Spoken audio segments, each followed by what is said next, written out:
Everyone, continue करते हैं chapter 10 of the companies act 2013 जिसका नाम है ऑडिट एंड ऑडिटर्स। आज की क्लास में हम करेंगे एक कंसेप्ट जिसे बोला जाता है रोटेशन ऑफ ऑडिटर्स। जब ये कंसेप्ट हम करते हैं काफी लंबा कंसेप्ट है, बहुत सारी चीजें इसमें हमें पढ़ने को मिलेंगी। हम सेक्शन 139 के कुछ सब सेक्शंस पढ़ेंगे, साथ ही साथ दो रूल्स भी पढ़ेंगे। तो हमने क्या क्या पढ़ना है, सबसे पहले तो इस चीज को डिफाइन करते हैं। तो हम ये कंसेप्ट करेंगे, कंसेप्ट को मैं नाम दूंगा रोटेशन ऑफ ऑडिटर्स। ये कंसेप्ट हम पढ़ने के लिए दो हिस्सों में इसे पढ़ेंगे। हम एक पढ़ेंगे सेक्शन नंबर 139, इसके सबसेक्शन नंबर 2 में हमें कुछ चीज लिखी मिलेगी। मैं सबसेक्शन तो लिख रहा हूँ 2, इसके हमें प्रोवाइजोस भी पढ़ने को मिलेंगे 2, 3 एंड 4। तो ये 3 सबसेक्शंस होंगे। साथ में हम 2 रूल्स पढ़ेंगे, एक होगा रूल नंबर 5 और एक होगा रूल नंबर 6। अब ये कंसेप्ट क्या है, सबसे पहले इसे देखते हैं। रोटेशन का मतलब क्या है, ये इस एग्जाम्पल से क्लियर होगा। सपोजिंग एक सिचुएशन में ये लेता हूं, अगर अभी आपको मैं कहूं, पहले एक काम करता हूं, मैं रोटेशन की बात नहीं कर रहा, अभी आपको 139(1) का मैं देता हूं एक एग्जांपल। मान लेते हैं आपको बताई गई एक बात कि कोई कंपनी है, सपोजिंग चलिए एग्जांपल ले लेते हैं। सपोज कंपनी जिसकी हम बात कर रहे हैं वो है एमआरएफ लिमिटेड, टायर्स बनाने वाली कंपनी। सपोज आपको बताएगा कि फर्स्ट एजीएम हुई इस कंपनी की, और इस कंपनी की फर्स्ट एजीएम में किसी को अपॉइंट किया गया है एज ऑडिटर। मैं शॉर्ट में लिख देता हूं। तो फर्स्ट एजीएम में कोई फर्म अपॉइंट हुई एबीसी एंड कंपनी। तो इसे कब तक के लिए अपॉइंट किया गया, हम कहेंगे जो इसकी होगी 6th एजीएम, तब तक आप होल्ड करोगे अपना office ABC and company.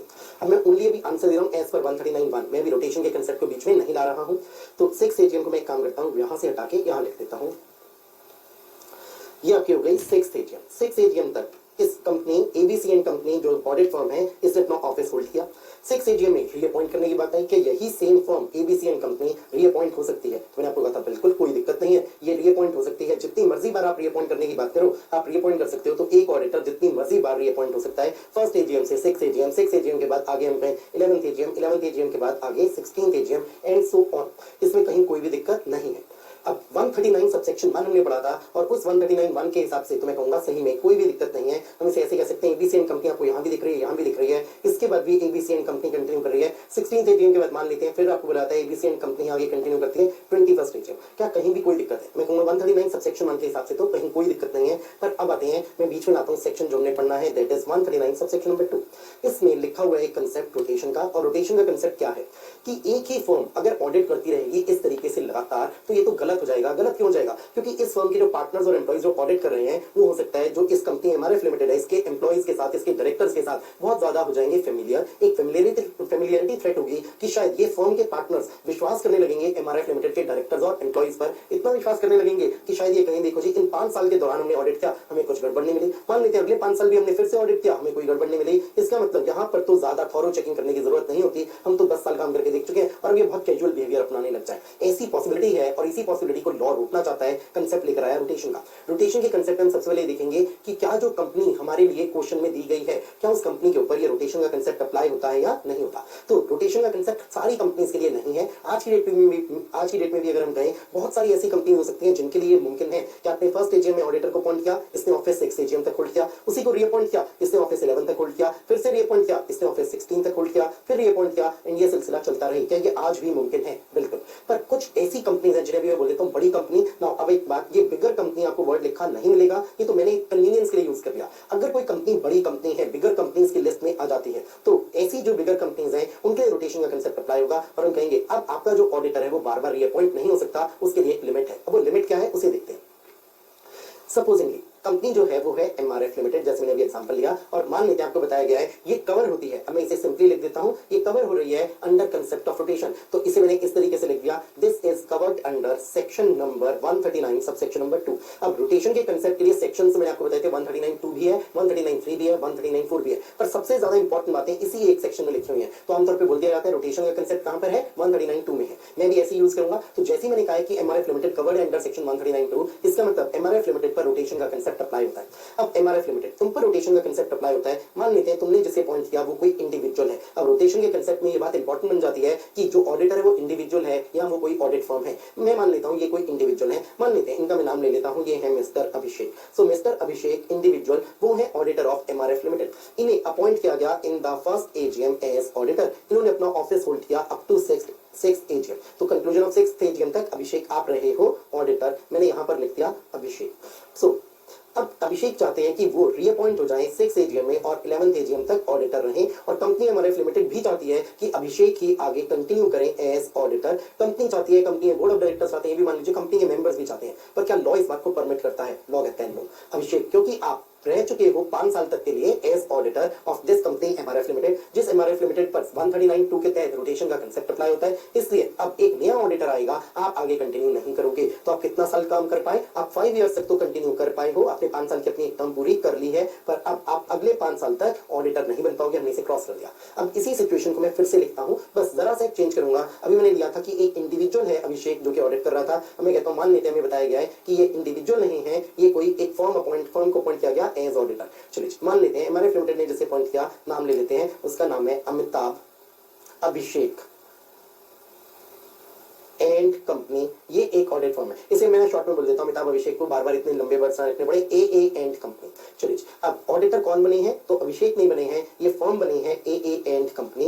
A and company audit firm is the auditor जो फर्स्ट एजीएम में अपॉइंट हुई as auditor of MRF limited. जो एमआरएफ लिमिटेड कवर्ड है रोटेशन के कंसेप्ट में अंडर 139(2), आप अपॉइंट हो गए। क्या आप रीअपॉइंट हो सकते हो? लॉ मेकर्स ने कहा हाँ हो सकते हो। अब दिमाग में बात आई, सर अभी तो आपने सेकंड टर्म देने से मना किया था, मैं अभी से क्या करता हूं, मैं इसे नाम दे देता हूं, ये जो शुरू में आपको 5 साल की टर्म मिली है ये आपकी फर्स्ट टर्म है। अब मैंने कहा क्या आपको एक सेकंड टर्म भी मिल सकती है? तो अब मैंने आंसर कर दिया है हाँ, जबकि पहले आपको सेकंड टर्म के लिए ना बोल दिया था। अगर देखिए अभिषेक, आपको एक फर्स्ट टर्म तो मिल गई थी 5 साल की, लेकिन अभिषेक आपको ये सेकंड टर्म नहीं दी गई थी। क्यों नहीं दी गई? रीजन में लॉ कहता है, सबसेक्शन नंबर 2 में कहता है, अगर आप एक इंडिविजुअल हो, इंडिविजुअल ऑडिटर बनता है तो उसे एक टर्म मिलेगी 5 साल की, लेकिन वो सेकंड टर्म नहीं ले पाएगा। तो अगर आप हो एक ऑडिट फर्म, तो ऑडिट फर्म आपको मिल जाएंगी 2 टर्म्स, 2 लगातार टर्म्स मिल जाएंगी। तो इसे हम नाम दे देते हैं, आपको क्या मिल जाती है? 2 कंसेक्यूटिव टर्म्स।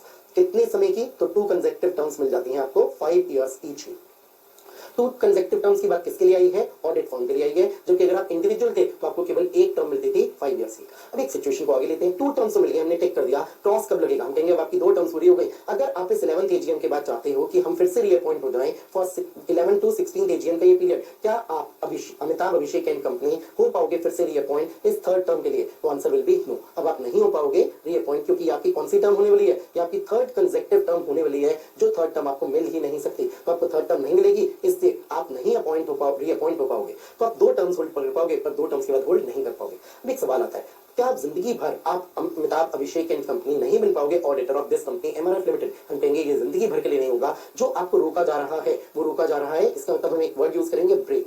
ब्रेक वर्ड आपको लिखा मिल जाएगा लॉ में, इसे आमतौर पर हम आम पब्लिक बोल देती है कूलिंग पीरियड। तो ब्रेक होगा कितने समय का? लॉ मेकर्स का ब्रेक होगा 5 इयर्स का, 5 साल का ब्रेक होगा। अब ये 5 साल के ब्रेक का मतलब क्या है?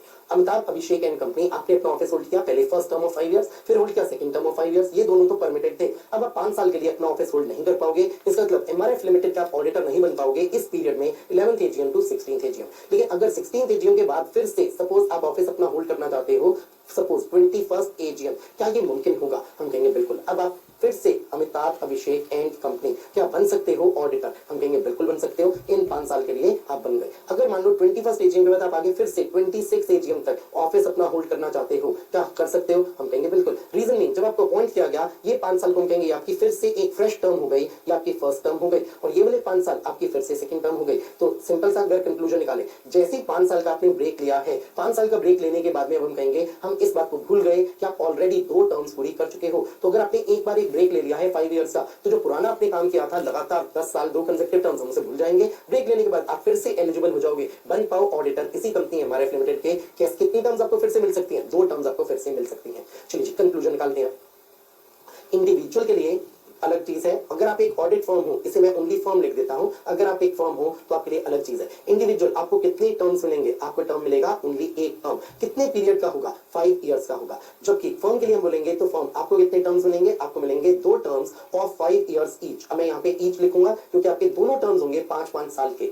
चलिए ये कंसेप्ट हो गया एक तो हमारा। दूसरी बात, अगर इंडिविजुअल आपने अपना ये 1 टर्म पूरा कर लिया है 5 इयर्स का, इसके बाद क्या आपको ब्रेक लेना होगा? हम कहेंगे बिल्कुल। ब्रेक कितना होगा? 5 इयर्स का होगा। और अगर आपने फर्म अपने 2 टर्म्स पूरे कर लिए, 2 टर्म्स को बोलते हैं 2 कंसेक्यूटिव टर्म्स, तो 2 कंसेक्यूटिव टर्म्स ऑफ 5 इयर्स ही, क्या आपको भी ब्रेक लेना होगा? हम कहेंगे बिल्कुल। ब्रेक कितना होगा? 5 इयर्स। अब अगर एक चीज का कंपैरिजन करो, फर्म तुमने 2 कंसेक्यूटिव टर्म्स 5-5 साल की पूरे किए, मतलब 10 साल काम किया, 5 साल काम नहीं किया, फिर से तुम 10 साल काम कर पाओगे after this break of 5 years is over. Individual तुम 5 साल काम करोगे, फिर 5 साल का ब्रेक लोगे, फिर अगर करोगे एज ऑडिटर काम तो 5 साल ही और काम करोगे, फिर 5 साल का ब्रेक लोगे। तो हम बोलेंगे इंडिविजुअल के लिए कैसे चलेगी बात? 5 इयर्स प्लस 5 ईयर्स, जबकि यहां पर हो जाएगा 2 terms of 5 years each plus 5 years. तो इसका मतलब यहां तो 10 साल काम करने के बाद 5 साल का ब्रेक है, क्योंकि यहां 5 साल काम करने के बाद 5 साल का ब्रेक है। बस एक बात, मैं इसे ना 10 कभी लिखना नहीं चाहूंगा, रीजन लॉ ने कहीं पर भी 10 नहीं लिखा, तो मैं भी 10 नहीं लिखूंगा। मैं कहूंगा इसके बजाय हम जब भी बोलेंगे तो क्या बोलेंगे, 2 terms of 2 consecutive terms of 5 years each. चलिए आई बिलीव ये बात क्लियर हो गई होगी। चलिए नाउ लेट्स मूव ऑन। मैंने आप लोगों को अभी तक जो बताया है कि मेन कंसेप्ट है रोटेशन का, पर अभी तो इसमें और बहुत बहुत सारी बातें हमने पढ़नी है। चलिए अब एक सिचुएशन को लेते हैं इस तरीके से। मान लेते हैं आपको बताया जाता है कि किसी कंपनी ने अपनी फर्स्ट एजीएम में ऑडिटर अपॉइंट किया। जिसे ऑडिटर अपॉइंट किया वो एक फर्म है, जैसे अभी हमने लिया था, अब नाम ले लेते हैं हम सपोजिंगली। जो फर्म है वो है अमिताभ अभिषेक एंड कंपनी।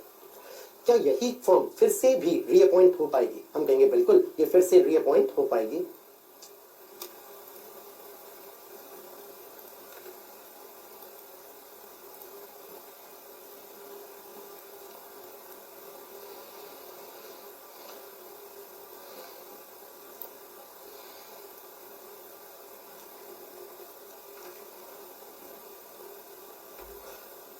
चलिए जी दोबारा से लिखते हैं। फर्स्ट एजीएम हुई, फर्स्ट एजीएम में आपने क्या किया, किसी को अपॉइंट किया एज ऑडिटर। कंपनी हमने ले ली एमआरएफ लिमिटेड। एमआरएफ लिमिटेड आपने अपॉइंट किया फर्स्ट एजीएम में up to conclusion of 6th AGM. जिसे अपॉइंट किया उस फर्म का नाम है supposingly Amitabh Abhishek and company. इसने अपने 5 इयर्स पूरे कर लिए। 5 इयर्स पूरे करने के बाद में आपने 6 एजीएम में से फिर से रीअपॉइंट करने का सोचा और आपने इसे रीअपॉइंट कर भी दिया। इसमें भी कोई दिक्कत नहीं आई। इसे हमने बोल दिया आ गई 11th एजीएम। फिर से सेम फर्म ने कंटिन्यू किया। अब क्या ये आगे अपॉइंट हो पाएगी फिर से या नहीं हो पाएगी? अब हम कहेंगे अब ये आगे रीअपॉइंट नहीं हो पाएगी। ये कौन सी एजीएम की बात हो गई? अब हो गई इसके आगे 16th एजीएम।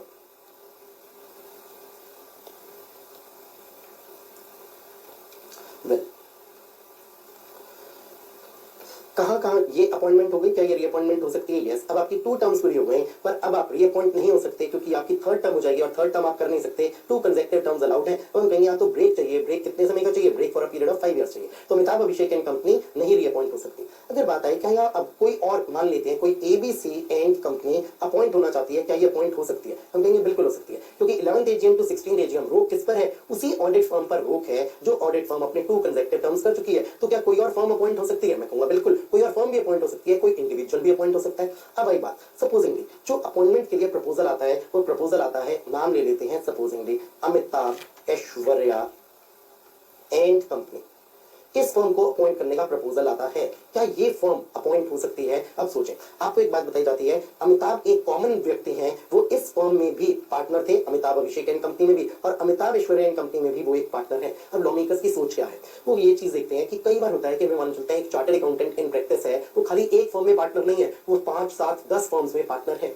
अब अगर ऐसा अलाउ कर दिया गया कि अमिताभ ऐश्वर्या एंड कंपनी बन पाए ऑडिटर ड्यूरिंग दिस पीरियड, इस पीरियड को हम क्या बोलेंगे? ये कूलिंग पीरियड चल रहा है। कूलिंग पीरियड वर्ड आपको पढ़ने को नहीं मिलेगा, जो लॉ मेकर्स हैं उन्होंने ये वर्ड नहीं यूज किया, पर हम इसे बोल देते हैं कूलिंग पीरियड। लॉ मेकर्स कहते हैं ये वो पीरियड है जिसमें आपको ब्रेक लेना होगा। तो ये ब्रेक चल पीरियड है, किसका ब्रेक पीरियड है? इस फर्म का जो अपने 2 कंसेक्यूटिव टर्म्स पूरे कर चुके हैं, अमिताभ अभिषेक एंड कंपनी। पर अब सोचें, क्या लॉ मेकर्स से रोटेशन का कंसेप्ट कामयाब हो पाएगा? अगर अमिताभ ऐश्वर्या एंड कंपनी ने ऑडिट ले लिया, हम कहेंगे ये कॉमन पार्टनर है, और जब कॉमन पार्टनर है मिस्टर अमिताभ, तो हम कहेंगे पहले भी शायद ऑडिट करने का काम अमिताभ के जिम्मे होता होगा, और अभी भी ये जिम्मा किसका होगा? अमिताभ का होगा। जब ये जिम्मा पहले भी अमिताभ का था, अभी भी अमिताभ का है, फर्क तो आएगा ही नहीं। हम कहेंगे फेमिलियरिटी थ्रेड जो पहले थी वो तो अभी भी रहेगी ही रहेगी। तो इसे खत्म करना है। इसका मतलब हम कहेंगे अगर ये वाली firm Amitabh Abhishek and company eligible नहीं है तो आप भी एलिजिबल नहीं हो। हमें ऐसे वर्ड्स लिखने होंगे जिससे हम कहें कि अमिताभ ऐश्वर्या एंड कंपनी ये भी एलिजिबल नहीं रहेगी। ठीक है बात, क्यों नहीं रहेगी? यहाँ पर हम कहेंगे, हम एक वर्ड ले आएंगे, कंसेप्ट ले आएंगे, कीवर्ड्स हमारे पास क्या हो जाएंगे? कीवर्ड्स हो जाएंगे कॉमन पार्टनर। ये कॉमन पार्टनर है। अब सोचिए कितना बढ़िया लॉजिक है। अगर कॉमन पार्टनर हो जाता है कोई भी एक व्यक्ति, कौन सी फर्म से कॉमन हो गए? जो फर्म छोड़ के जा रही है। अगर मैं सिंपल बात बोलूं तो ये फर्म छोड़ के जा रही है अमिताभ अभिषेक एंड कंपनी, ये आउटगोइंग फर्म है, और ये इनकमिंग फर्म है अमिताभ ऐश्वर्या एंड कंपनी। तो अगर आउटगोइंग और इनकमिंग फर्म में कोई भी कॉमन पार्टनर है तो हम कहेंगे अब ये इनकमिंग ऑडिटर नहीं बन सकता, क्योंकि इनकमिंग ऑडिटर में एक पार्टनर कॉमन हो गया। किससे कॉमन हो गया? जो आउटगोइंग फर्म है। ठीक है बात, चलिए ना, ये एक हमारे पास एग्जांपल हो गया। अब आते हैं इसी से मिलते जुलते हमने और कई कंसेप्ट्स को देखना है, उन कंसेप्ट्स को लेते हैं। ये काम करता हूं, आपको साथ साथ थोड़ी सी चीज पढ़ा देता हूं। 139 सबसेक्शन नंबर 2, एक और चीज पहले आप लोगों के साथ डिस्कस करता हूं, फिर रीडिंग करते हैं, वरना रीडिंग करने में अटक जाएंगे। मैंने आप लोगों के साथ जैसे ही बात शुरू की थी कि रोटेशन का कंसेप्ट है, तो क्या रोटेशन का कंसेप्ट सारी कंपनीज को अप्लाई होता है? हम कहेंगे नहीं, ये सारी कंपनीज को अप्लाई नहीं होता। हम इसके लिए जब पढ़ेंगे तो इस तरीके की समरी बनाएंगे अपने मन में, आपको अलग से समरी बना के कुछ नहीं मिलेगा। सो इस तरीके की एक समरी बना लेंगे, एप्लीकेबिलिटी और नॉन एप्लीकेबिलिटी। रोटेशन के कंसेप्ट में आप कब आ जाते हो? तुम देखेंगे इसमें मेरे पास 4 केसेस होंगे। अगर आप इस पॉइंट 1, पॉइंट 2, पॉइंट 3, पॉइंट 4 चारों में से किसी एक पॉइंट में भी कवर हो गए तो मैं कहूंगा रोटेशन का कंसेप्ट आपके ऊपर अप्लाई होगा। अगर आप इस 5 में फॉल कर गए या 6 में फॉल कर गए तो रोटेशन का कंसेप्ट आपके ऊपर अप्लाई नहीं होगा। एक और चीज, मान लेते हैं एक ऐसी अजीब सी सिचुएशन आ जाए जिसमें कंपनी ऐसी दिखती है जो ना तो कवर हो रही है 1, 2, 3, 4 में, ना ही कवर हो रही है 5 और 6 में, क्या रोटेशन का कंसेप्ट अप्लाई होगा? हम कहेंगे नहीं होगा, क्योंकि इस तरीके से रोटेशन का कंसेप्ट बनाया गया है। अगर आप इन 4 में कवर हो जाते हो तो रोटेशन का कंसेप्ट अप्लाई होता है, लेकिन इन 4 में कवर होने के बावजूद अगर आप 5, 6 में कवर हो गए तो रोटेशन का कंसेप्ट अप्लाई नहीं होगा। इसका मतलब जो नॉन एप्लीकेबिलिटी की ग्राउंड्स हैं वो 2 हैं, इन 2 के अलावा भी एक ग्राउंड हम अपने दिमाग में हमेशा रखेंगे। अगर 1, 2, 3, 4 में फॉल नहीं किए तो भी रोटेशन का कंसेप्ट नहीं लगेगा, 5 या 6 में फॉल किए तो भी रोटेशन का कंसेप्ट अप्लाई नहीं करेगा। या दूसरे शब्दों में कह लीजिए रोटेशन का कंसेप्ट केवल एंड केवल कब अप्लाई करेगा? जब या तो 1 में या 2 में या 3 में या 4 में फॉल करो, लेकिन 5 और 6 में फॉल ना करो। चलिए, अब ये एप्लीकेबिलिटी हमें कैसे पढ़ने को मिलेगी? जो हम इसके लिए पढ़ेंगे तो हमें पढ़ने के लिए मिलेगा सेक्शन 139 का सबसेक्शन नंबर 2, पर साथ में हमें एक रूल भी पढ़ना होगा, that will be rule number 5। यहाँ हमारी याद करने वाली चीजें होंगी क्योंकि हमें कुछ लिमिट्स मिलेंगी जो लिमिट्स हमें याद रखनी है। चलिए इसे पढ़ना शुरू करते हैं। 139 subsection number 2. No listed company or a company belonging to such class or classes of companies as may be prescribed shall appoint or reappoint.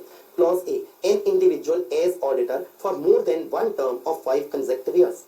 And B. An audit firm as auditor for more than 2 terms of 5 consecutive years. अब अगर हम देखते हैं हमारे पास, मैंने इस तरीके से प्रेजेंट क्यों किया? इंडिविजुअल के लिए हमने क्या बोला है? आपको एक टर्म मिलेगी, कितने टाइम की? 5 consecutive years की। और अगर आप कोई ऑडिट फर्म हो तो आपको 2 टर्म्स मिल जाएंगी 5 consecutive years की। कंपैरिजन हो गया हमारे पास। तो जो टर्म्स है अगर देखिए वो 5 साल तो हमेशा सेम रहेंगे, बस इंडिविजुअल आपके लिए एक टर्म और अगर आपको फर्म तो आपके लिए 2 टर्म्स। तो इंडिविजुअल ऑडिट फर्म, हमें ऑडिट फर्म भी लिखा मिल जाता है, फर्म भी लिखा मिल जाता है। अभी हम इस बात पर ध्यान देते हैं, अभी इन वर्ड्स में मैंने कम ध्यान दिया है। एक काम और करते हैं, आगे का प्रोवाइजो पढ़ते हैं। Provided that an individual auditor who has completed his term under clause A, अब अगर आप clause A को देखोगे तो ये आ गया, ये वाला clause A। तो अगर आपने clause A में दी गई अपनी एक जो टर्म थी वो पूरी कर ली है, 1 term of 5 consecutive years पूरे कर लिए हैं, तो आप एलिजिबल नहीं रहोगे for reappointment as auditor in the same company. उसी कंपनी, तो मेरे एग्जाम्पल में सेम कंपनी कौन थी? MRF limited. उससे आप नहीं बन पाओगे ऑडिटर, रीअपॉइंट नहीं हो पाओगे एज ऑडिटर। कितने समय के लिए? 5 साल के लिए, from the completion of his term.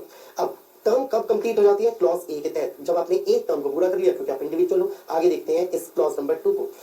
अगर आप अब कंपेयर करना, आपको यहां और यहां जो जो फर्क मिलेगा बस मैं ओनली उसी को अंडरलाइन करूंगा। ऑडिट फर्म के लिए हमने कहा which is completed its term under clause B. Obvious सी बात है भाई, अगर ऑडिट फर्म होती है तो हम उसके लिए 1 टर्म नहीं लिखते, 1 टर्म की बात क्लॉज ए में लिखी थी और 2 टर्म्स की बात लिखी थी क्लॉज नंबर बी में। तो अब अगर हम ऑडिट फर्म की बात कर रहे हैं तो क्लॉज बी का रेफरेंस आया, क्लॉज बी का मतलब 2 टर्म्स की बात है। तो अगर ऑडिट फर्म आपने 2 टर्म्स पूरी करनी है, सिंपल शब्दों में तो ऑडिट फर्म जिसने कंप्लीट किया क्लॉज बी की टर्म, और क्लॉज बी की टर्म कितनी है? 2 टर्म्स ऑफ 5 consecutive years। तो ऑडिट फर्म अगर आपने अपनी 2 टर्म्स पूरी कर ली है, shall not be eligible for reappointment as auditor in the same company for 5 years from the completion of such term। आपको बाकी सारे वर्ड्स बिल्कुल सेम मिलते हैं। इसका मतलब मैं अगर इंडिविजुअल के लिए पढ़ रहा हूं तो मैं देखूंगा इंडिविजुअल ऑडिटर, तुमने क्लॉज ए वाली अपनी अगर एक टर्म 5 साल की पूरी कर ली तो तुम रीअपॉइंट नहीं हो पाओगे सेम कंपनी में 5 साल के लिए। ऑडिट फर्म के लिए भी सब कुछ सेम। अगर मैं को मैंने अंडरलाइन को अलग किया ही नहीं, केवल एक चीज को अलग से अंडरलाइन किया, क्लॉज बी याद रखना बस। और ऑडिट फर्म के लिए क्लॉज बी का मतलब क्या है? 2 टर्म्स देखना ऑफ 5 consecutive years each। चलो नाउ अब हमें ये तो मालूम चल गया इंडिविजुअल के लिए और ऑडिट फर्म के लिए क्या क्या लिखा है। अब अगर वर्ड्स को देखते हैं, हमारे पास लिखा है पहला वर्ड नो।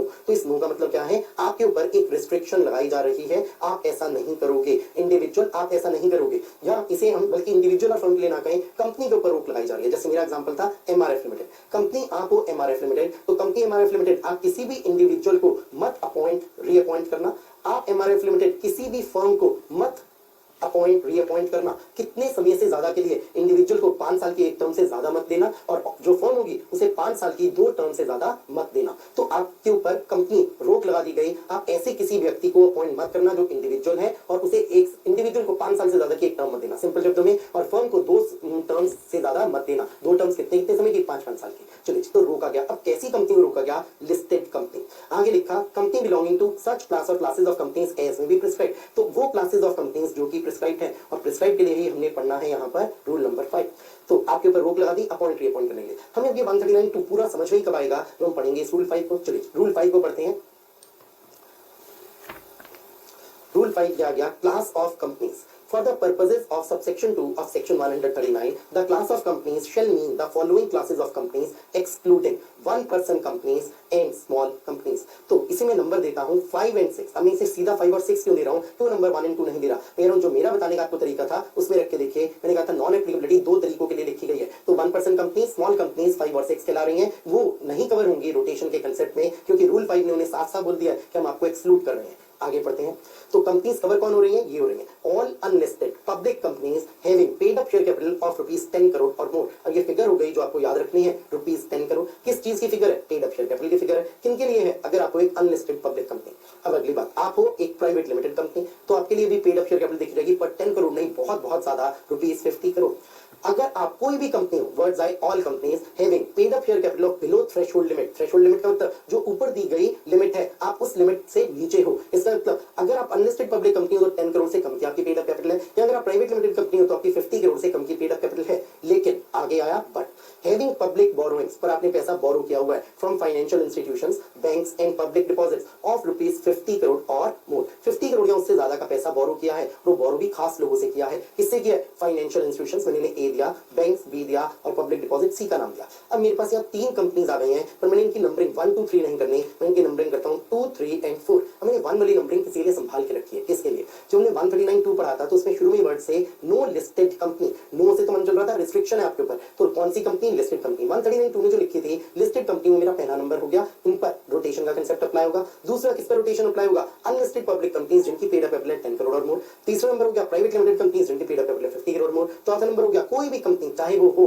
पब्लिक कंपनी चाहे वो प्राइवेट कंपनी, बस हम देखेंगे कि आपने बोरो किया हुआ है 50 करोड़ रुपए या इससे ज्यादा खास लोगों से। खास लोग कौन कौन है, फाइनेंशियल इंस्टीट्यूशंस है, बैंक्स हैं, पब्लिक डिपॉजिट्स है।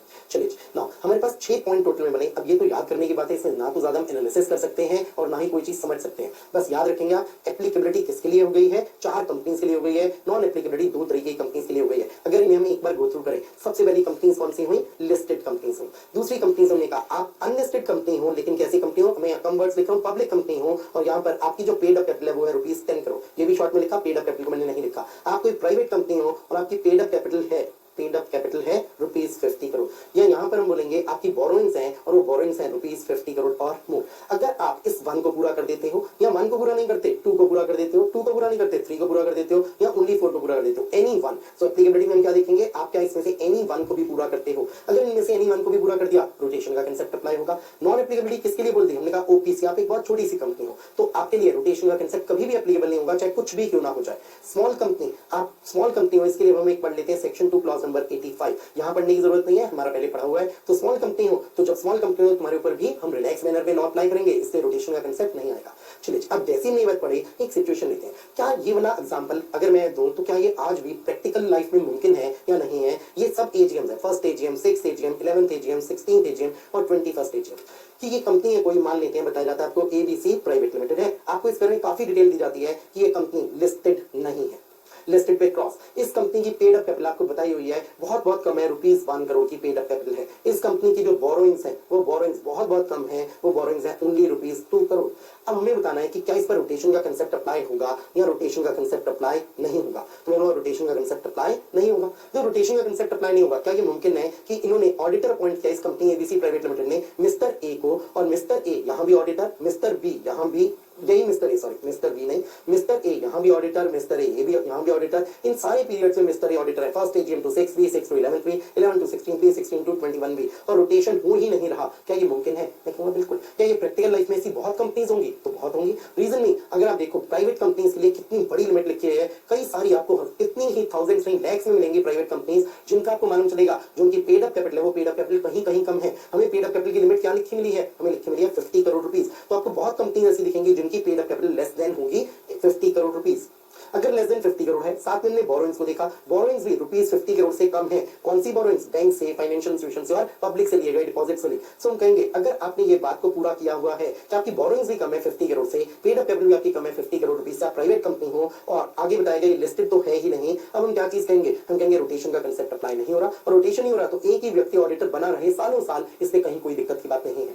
क्या ये बात ओनली प्राइवेट कंपनीज के लिए है या इवन पब्लिक कंपनी में भी मुमकिन था? चलिए सोचते हैं, मान लेते हैं एबीसी प्राइवेट लिमिटेड ना होकर होकर ये ABC लिमिटेड होती, लिस्टेड नहीं है, पेड अप कैपिटल 1 करोड़ है, बोरोइंग्स रुपीस 2 करोड़ है। क्या अब ये भी कवर होगी रोटेशन के कंसेप्ट में या नहीं होगी? मैं कहूंगा नहीं होगी। पब्लिक कंपनी हो, बस आपके लिए हम paid up capital 50 crore rupees check नहीं करेंगे, हम आपके लिए पेड अप कैपिटल चेक करेंगे 10 करोड़। 10 करोड़ भी नहीं आपकी पेड अप कैपिटल, बोरोइंग भी 50 करोड़ से कम है, तो हम कहेंगे रोटेशन का कंसेप्ट आप पर अप्लाई नहीं होगा। एक ही व्यक्ति ऑडिटर बना रहे, मुमकिन है। तो देखिए पब्लिक कंपनी में मुमकिन है, एक ही व्यक्ति ऑडिटर रीअपॉइंट होता जा रहा है बार बार, और प्राइवेट कंपनी में भी ये चीज मुमकिन है। सो रोटेशन का कंसेप्ट किस पर एप्लीकेबल है? हम कहेंगे बड़ी कंपनी पर। बड़ी कंपनी कब होते हो? जब आप इन 4 में से किसी एक में कवर हो जाते हो, साथ ही साथ इन 2 में से कहीं पर भी कवर नहीं होते, तब हम आपको बोलते हैं आप एक बड़ी कंपनी हो। और जैसे ही बड़ी कंपनी हो वैसे हम कहेंगे अब रोटेशन का कंसेप्ट आपके ऊपर एप्लीकेबल है। और रोटेशन का कंसेप्ट क्या था अगर उसे कंक्लूड करें? क्योंकि हम बड़ी कंपनी हो, इंडिविजुअल को अपॉइंट करते वक्त ही बता दोगी, देखो इंडिविजुअल तुम्हें 1 टर्म देंगे, कितने समय का? 5 इयर्स का। अगर आपने अपॉइंट किया इंडिविजुअल को नहीं फर्म को, तो आप फर्म को कहोगे हम तुम्हें 2 टर्म देंगे, और ये 2 टर्म्स होंगे कितने कितने साल के? 5 इयर्स ईच के। बस इतनी सी बात अब तक हमने पढ़ी। अगर देखिए तो समरी कितने छोटे में आ गई। नाउ एक बार गो थ्रू करते हैं इस बात को। अब मैंने आपको रूल 5 पढ़ा दिया है, और रूल 6 अभी हमारा पढ़ना बाकी है। ये बहुत बहुत इंपॉर्टेंट रूल है, तो रूल 6 को तो अभी बाद में पढ़ना है हमने। रूल 5 को हमने समअप किया, हमने रूल 5 के साथ 139(2) पढ़ा। 139(2) में लिस्टेड कंपनी साफ साफ लिखा था, तो 1 पॉइंट मैंने इसे दे दिया, लिस्टेड कंपनीज पर रोटेशन का कंसेप्ट अप्लाई होगा। फिर अनलिस्टेड पब्लिक कंपनीज पर अप्लाई होगा जिनकी paid up capital rupees 10 crore और मोर। प्राइवेट लिमिटेड कंपनीज पर अप्लाई होगा अगर आपकी पेड अप कैपिटल 50 करोड़ और मोर। सारी कंपनीज चाहे वो पब्लिक हो चाहे प्राइवेट हो, उन सब पर अप्लाई होगा, चाहे उनकी पेड अप कैपिटल ये 10 और 50 करोड़ से कम ही क्यों ना हो। कब? अगर बोरोइंग्स जो है आपकी वो काफी ज्यादा है, और ज्यादा का मतलब 50 करोड़ और मोर है। किससे बोरोइंग्स? बैंक से, फाइनेंशियल इंस्टीट्यूशन से और पब्लिक से लिए गए डिपॉजिट्स। चलिए ये हो गया रूल नंबर 5। अब रूल 5 को हम क्लोज कर देते हैं, वापस से आ जाते हैं सेक्शन 139 सब सेक्शन नंबर 2 पर।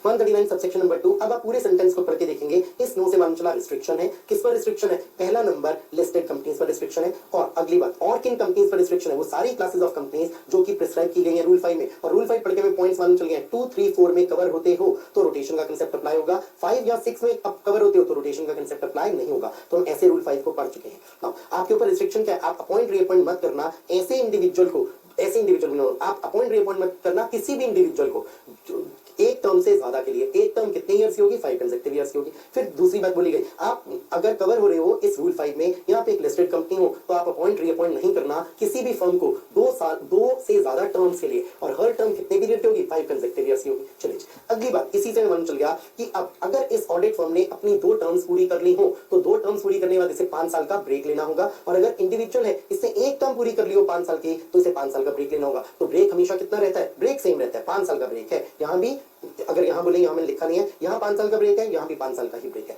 बस टर्म अलग अलग है। इंडिविजुअल के लिए एक टर्म 5 इयर्स की, जबकि फर्म के लिए 2 टर्म्स हो गई 5 इयर्स ईच की।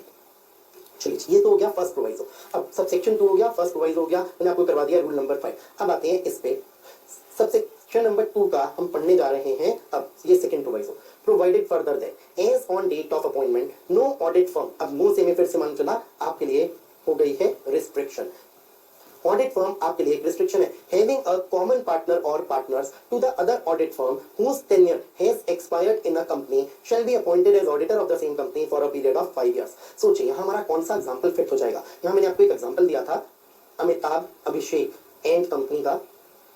अगर इसको देखते हैं, अमिताभ अभिषेक एंड कंपनी, आपने अपना ऑफिस होल्ड किया पहले इस एक टर्म के लिए, मैं इसे बोल देता हूँ ये आपकी एक टर्म हो गई, ये आपकी सेकंड टर्म हो गई। तो ये आपकी फर्स्ट टर्म है, ये आपकी सेकंड टर्म है। अब सेकंड टर्म के बाद आपको 5 साल का ब्रेक लेना था, हमने बोल दिया ये ब्रेक है, कूलिंग पीरियड है, कितने टाइम का? 5 इयर्स का। क्या इन 5 सालों के दौरान अमिताभ अभिषेक एंड कंपनी बन सकते हैं, रीअपॉइंट हो सकते हैं इस सेम कंपनी MRF लिमिटेड में ऑडिटर? हम कहेंगे नहीं हो सकते। अब अगली बात, क्या Amitabh Aishwarya and company eligible होंगे? हम कहेंगे एलिजिबल नहीं होंगे। क्यों नहीं होंगे? क्योंकि एक कॉमन पार्टनर है, और कॉमन पार्टनर किसमें है? जो firm Amitabh Abhishek and company अपना टर्म पूरा कर चुकी है, 2 कंसेक्टिव टर्म्स पूरे कर चुकी है, उसमें एक पार्टनर है अमिताभ, और जो अपॉइंट होना चाहती है उसमें भी एक पार्टनर है अमिताभ, तो कॉमन पार्टनर है। इसी बात में यहां बोला गया है, no audit firm having a common partner और partners to the other audit firm whose tenure has expired in a company shall be appointed as auditor of the same company। अब ये अगर बोला जाए कौन सी ऑडिट फर्म के ऊपर रोक है, हमारे एग्जांपल में मैं कहूंगा रोक लगाई गई है अमिताभ ऐश्वर्या पर, अमिताभ ऐश्वर्या एंड कंपनी पर।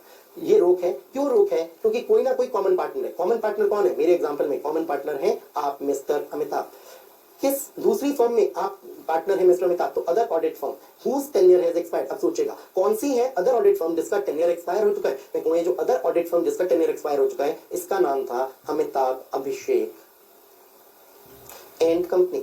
तो क्योंकि अमिताभ अभिषेक एंड कंपनी वो ऑडिट फर्म थी जिसका टेन्योर एक्सपायर हो चुका था, और इस audit firm Amitabh Abhishek and company में जो एक पार्टनर है अमिताभ, वो कॉमन है इस ऑडिट फर्म में। कौन सी audit firm? Amitabh Aishwarya and company में। जो Amitabh Aishwarya and company audit firm appoint होना चाहती है, तुमने कहा अपॉइंट नहीं हो पाओगे, ये रिस्ट्रिक्शन आपके ऊपर, इसलिए ये नो से मालूम चला, no audit firm shall be appointed. अगर आप इसे ऐसे पढ़ना चाहो ऐसे पढ़ लो, no audit firm shall be appointed. इसके अंदर Amitabh Aishwarya and company appoint नहीं होगी एज ऑडिटर, कितने समय के लिए? For a period of 5 years. चलिए आई बिलीव ये बात क्लियर हो गई है। चलिए अब आप लोगों को मैं इसके आगे का थर्ड प्रोवाइजो या फोर्थ प्रोवाइजो नहीं पढ़वा रहा, मैं आपको रूल पे लेके चल रहा हूँ। रूल नंबर 6 पे, इसमें हमें कई बार ये मेहनत करनी होगी, हम कभी पढ़ेंगे सेक्शन, साथ साथ पढ़ेंगे रूल।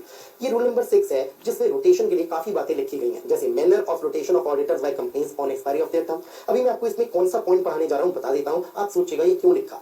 ये रूल नंबर 6 में 3 सब रूल्स आए। 3 सब रूल्स लिखने के बाद लॉ मेकर्स ने एक एक्सप्लेनेशन लिखा, फिर एक एक्सप्लेनेशन और लिखा, तो नंबर हो गया एक्सप्लेनेशन 1, एक्सप्लेनेशन 2। एक्सप्लेनेशन 2 में एक क्लॉज ए आ गया, एक क्लॉज बी आ गया। अब मैंने आपको जो पढ़ाना है वो आपको पढ़ाने जा रहा हूँ ये clause number B. Clause B का मतलब क्या है, और एग्जाम्पल लेंगे तो ये अच्छे समझ में आ जाएगा। एग्जाम्पल 2, क्लॉज बी पढ़ने का तरीका ये होगा, हम इसे एक लाइन को पढ़ेंगे। For the purpose of rotation of auditors, if a partner retires from the said firm and joins another firm of chartered accountants, such other firm shall also be ineligible to be appointed for a period of 5 years। अब ये बात क्यों लिखी गई है, पहले इसका logic लीजिएगा। जो मैंने आपको ये एग्जांपल दिया हुआ है, मैं सपोज इसी एग्जांपल को कॉपी करता हूं और मैं कहता हूं मैं यही एग्जांपल आपको एक चेंज के साथ दूंगा एंड देन कंपेयर करिएगा। अभी वाले एग्जांपल में एक बात को याद रखिएगा, क्या यहाँ पर हमने ये नई ऑडिट फर्म जो आ रही है, नई ऑडिट फर्म जो बनना चाह रही है auditor, Amitabh Aishwarya and company, क्या इसे एलिजिबल बोला या नॉट एलिजिबल बोला? हमने इसे बोला नॉट एलिजिबल। क्यों? हमने वर्ड्स यूज किए, कॉमन पार्टनर होगा। कॉमन पार्टनर किसमें होगा? उस audit firm Amitabh Abhishek and company में आप अमिताभ थे कॉमन पार्टनर, तो इन दोनों में ही आप कॉमन बोले तो दोनों जगह आप कॉमन हो। अब अमिताभ ये चीज सोचते हैं, वो कहते हैं भाई मैं चाहता हूं ये 10 साल खत्म हो गए हैं, मैं अभी भी चाहता हूं कि मैं ही ऑडिट करूं। अब मैं ऑडिट कैसे करूं, उसका वो एक तरीका निकालते हैं। सपोज तरीका इस तरीके का, मैं काफी सारी फैक्ट सेम रखना चाहता हूं, तो मैंने कॉपी किया सेम चीज को। इन्होंने फर्स्ट टर्म पूरी की, सेकंड टर्म पूरी की। अब इन्होंने क्या किया, अमिताभ ने रिजाइन कर दिया इस फर्म से। ये जो फर्म थी Amitabh Abhishek and company, supposedly आपको बताया जाता है इस फर्म को ही क्या कर दिया गया, क्लोज कर दिया गया। छोड़िए, फर्म को ही हमने क्लोज कर दिया। आपने क्या किया, बल्कि इसे ऐसे रखते हैं ज्यादा अच्छा समझ आएगा, इसमें से अमिताभ आप हो गए रिटायर। आपने कहा जी मैं एक पार्टनर हूं, मैं पार्टनर जब चाहूं मैं रिटायर हो सकता हूं। अमिताभ आप हो गए इस फर्म में से रिटायर। और अब आपने क्या किया, एक फर्म चल रही थी जिसका नाम था सपोजिंगली ऐश्वर्या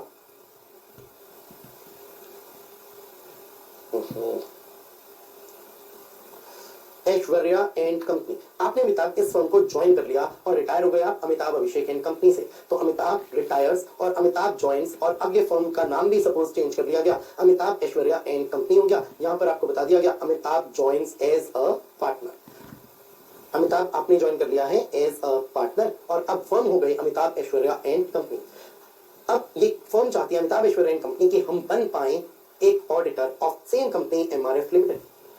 अगर आप में से कोई कहे सर नहीं बन सकते, कॉमन पार्टनर में कहूंगा दिखाओ कॉमन पार्टनर का है। अमिताभ तो यहाँ से रिटायर हो चुका है, Amitabh Abhishek and company audit कर रहे थे, इन्होंने फर्स्ट टर्म सेकंड टर्म पूरी की, अब अमिताभ रिटायर हो गए। जब अमिताभ रिटायर हो गए तो कॉमन पार्टनर वाली बात तो आ नहीं सकती, क्योंकि अब अमिताभ उस फर्म के पार्टनर नहीं है जो फर्म 2 कंसेक्टिव टर्म्स तक अपना ऑफिस होल्ड कर रही थी। अमिताभ तो केवल इस एक फर्म में पार्टनर है। कौन सी firm? Amitabh Aishwarya and company में। तो कॉमन पार्टनर वाली बात तो देखें एप्लीकेबल नहीं है। अब आप तो कहोगे सर ये तो लूप होल हो गया कि अगर आप दोनों फर्म्स में इकट्ठा रहते हैं अमिताभ, तो अपॉइंट नहीं हो सकती थी ये firm Amitabh Aishwarya and company, क्योंकि हम वर्ड्स यूज कर लेते हैं कॉमन पार्टनर। अब कॉमन पार्टनर वर्ड्स यूज नहीं हो पाएंगे, क्योंकि आपने क्या, आपने पुरानी फर्म को तो छोड़ दिया जो अपने 2 कंसेक्टिव टर्म्स पूरी कर चुकी है, और ज्वाइन कर लिया आपके अमिताभ इस अमिताभ ऐश्वर्या एंड कंपनी को। ये तो लूप होल हो रहा है। लॉ मेकर्स यहां लूप होल भी नहीं होने देते। रूल नंबर 6 में देखिए इस बात को लिखा हुआ है, अभी जो मैं आपको पढ़ा रहा था वो इस बात को कवर कर लेगा कैसे। For the purposes of rotation of auditors, if a partner retires from the said firm. मेरे एग्जांपल में कौन से पार्टनर हैं जो रिटायर हुए हैं? हम कहेंगे ये है मिस्टर अमिताभ, ये रिटायर हो गए सेड फर्म। सेड फर्म का मतलब क्या हुआ? हम कहेंगे सेड फर्म का मतलब हुआ वो फर्म जिसके 2 टर्म्स पूरे हो चुके हैं। तो आप कह सकते हो ये वो फर्म है, firm which has completed it's 2 terms of 5 consecutive years. तो जिसने अपने 5 कंसेक्टिव ईयर्स के 2 टर्म्स को पूरा कर लिया है वो फर्म है ये सेट फर्म। तो आप रिटायर हो गए अमिताभ उस फर्म से जिसने अपने 2 टर्म्स पूरे किए। तो वो फर्म कौन सी थी? Amitabh Abhishek and company. और ज्वाइन कर लिया आपने एनदर फर्म। ये एनदर फर्म कौन सी थी? ये एनदर फर्म थी जिसे हमने बोला अमिताभ ऐश्वर्या एंड कंपनी। आपने इसे ज्वाइन कर लिया। तो सच अदर फर्म, ये सच अदर फर्म कौन सी हुई, यही Amitabh Aishwarya and company, shall also be ineligible, ये भी एलिजिबल नहीं होगी to be appointed for a period of 5 years। चलिए आई बिलीव ये लॉजिक क्लियर हो गया होगा आपको क्लॉज बी का। चलिए अब आते हैं इससे आगे। लोग लूपहोल निकालने की कोशिश करते हैं और एक्ट ने सेक्शंस बनाकर और गवर्नमेंट ने रूल्स बनाकर इन लूपहोल्स को खत्म करने की पूरी कोशिश की है। मैं इसी एग्जांपल को ले रहा हूं क्योंकि हमारे दिमाग में अच्छे से बैठ जाते हैं पार्टनर्स के नाम, फर्म के नाम। सपोजिंगली अब मालूम है भाई आपको कि अमिताभ अभिषेक एंड कंपनी, आप इस कूलिंग पीरियड, ये जो ब्रेक वाला पीरियड है 5 साल वाला, इसमें आप ना तो खुद बन पाओगे अमिताभ अभिषेक एंड कंपनी, आप खुद ऑडिट नहीं कर पाओगे, कोई दूसरी फर्म नहीं कर पाएगी अमिताभ ऐश्वर्य एंड कंपनी। अगर अमिताभ छोड़ भी दें इस फर्म को, अमिताभ अभिषेक एंड कंपनी को ज्वाइन कर लें दूसरी फर्म को, तो दूसरी भी नहीं कर पाएगी। इसका मतलब अभी तक हम देखें सारे रास्ते बंद हो चुके हैं लूपहोल वाले, तो आप कोई लूपहोल नहीं निकाल पा रहे हो। अब एक सिचुएशन को लेते हैं, ये कूलिंग पीरियड होने वाला है। अब एक सिचुएशन को लेते हैं, ये अमिताभ अभिषेक एंड कंपनी क्या आप कंटिन्यू कर सकते हो इस सेकंड टर्म के दौरान? बिल्कुल कर सकते हो। अब सोचिएगा, मान लेते हैं आपको सिचुएशन ऐसी देता हूं, अभी तक जो सेकंड टर्म है वो खत्म नहीं हुआ, 11th एज गेम होने में कुछ दिन बचे हैं। अब इसे ऐसे सोचिए, अभी एक ऐसे दिन को मैं ले लेता हूं, मान लेते हैं 2 months बिफोर, अभी 2 महीने का समय बचा है बिफोर 11th एज गेम। अभी 11th एज गेम होनी है और अभी कुछ समय बचा हुआ है, सम टाइम बचा हुआ है, 2 months के लीजिए, 2.5 महीने, 3 महीने, कुछ भी समय। ये सोचते हैं, देखो जी हम 5 साल तो यहाँ पूरे कर चुके हैं, यहाँ भी हमारे 4 साल से प्लस हो चुके हैं, 5वां साल कंप्लीट होने वाला है। जैसे हमारा 5वां साल कंप्लीट होगा, हमारी 2 टर्म कंप्लीट हो जाएंगी, फिर 5 साल का ब्रेक आएगा। ये कहते हैं, एक काम करते हैं, बारीकी से पढ़ते हैं सेक्शन 139 सब सेक्शन 2 में दिए गए शब्दों को। मैं आपको 139 2 पर कहता हूँ, दोबारा से चलिए, आप लोगों को कई बार ऐसा करना पड़ेगा, कभी आप पढ़ोगे सेक्शन की बात, कभी आप पढ़ोगे रूल्स की बात। अब इसमें वर्ड्स को बहुत गौर से पढ़ेगा, लूपहोल निकालना होता है तो गौर से पढ़ा जाता है। 139(2) आपको बताया गया है कि कंपनी जब आप अपॉइंट करोगे किसी को ऑडिट फर्म, तो उसे 2 टर्म से ज्यादा नहीं दोगे, 2 टर्म्स होंगे 5 कंसेक्टिव ईयर्स के। फिर उसके बाद लिखा गया है कूलिंग पीरियड के बारे में कि जो भी ऑडिट फर्म है विच हैज कंप्लीटेड, अब इस पर गौर करिएगा, which has completed its term under clause B. अगर आप एक ऑडिट फर्म हो और आपने कंप्लीट कर लिया है, इसका पूरा कर लिया है अपने टर्म को, कौन सा टर्म, जो क्लॉज बी में दिया है, और क्लॉज बी ये रहा, उसमें टर्म 2 टर्म्स क्या है, 5 कंसेक्टिव ईयर्स के। अब सोचते हैं, ये अमिताभ अभिषेक एंड कंपनी बड़ा दिमाग लगा के एक सिचुएशन सोचते हैं, कहते हैं देखो जी अभी तो 11वीं एजीएम होने में 2 महीने बचे हैं, इस पर्टिकुलर डे हम रिजाइन कर देते हैं, हम का मतलब ये फर्म ही रिजाइन कर देती है, अमिताभ अभिषेक एंड कंपनी। हम क्या करते हैं, हम रिजाइन कर देते हैं। अगर हमने रिजाइन कर दिया तो इसका मतलब क्या होगा, हमने अपनी जो पहली टर्म थी 5 साल की वो तो कंप्लीट की, पर सेकंड टर्म 5 इयर्स वाली कंप्लीट नहीं की। पक्की बात है, देखिए 5 साल पूरे कहाँ हुए, 4 साल से ज्यादा हुए, पर 5 साल तो पूरे हुए नहीं। 5 साल कब पूरे होने थे, जब 11th एजीएम में रिटायर होती है फर्म, तब होते 5 साल पूरे। हम तो अभी अपने इस एजीएम से पहले ही क्या कर रहे हैं, रिजाइन कर रहे हैं, और जब हम रिजाइन कर रहे हैं तो इसका मतलब हमारी टर्म पूरी नहीं हुई, सेकंड टर्म हमारी पूरी नहीं हुई। और अब देखिए कूलिंग पीरियड कब आता है, कूलिंग पीरियड तब आता है जब आप ऐसे ऑडिट फर्म हो जिसने कंप्लीट किए हो अपने क्लॉज बी वाली टर्म को, और क्लॉज बी वाली टर्म क्या है, दोनों की दोनों टर्म्स जो 5 कंसेक्टिव ईयर्स के हैं। मैं कहूंगा भाई ये बात तो, ये तो लूपहोल दिख रहा है भाई। अब तो कूलिंग पीरियड की बात आपके ऊपर अप्लाई नहीं होगी, क्यों नहीं होगी, क्योंकि आपने 4 साल से ऊपर का समय पूरा किया है, अभी 5 साल तो आपके सेकंड टर्म के पूरे नहीं हुए, तो आपकी 2 टर्म्स एक्सपायर हुई नहीं है। क्या आप एलिजिबल हो जाओगे, क्या इस कूलिंग पीरियड से बच जाओगे? रूल्स ने इस बात को भी साफ साफ मना कर दिया। कैसे मना किया, अब आपको मैं 139(2) भी पढ़ा रहा था, मैं कहूंगा वापस से रूल नंबर 6 पर आइए।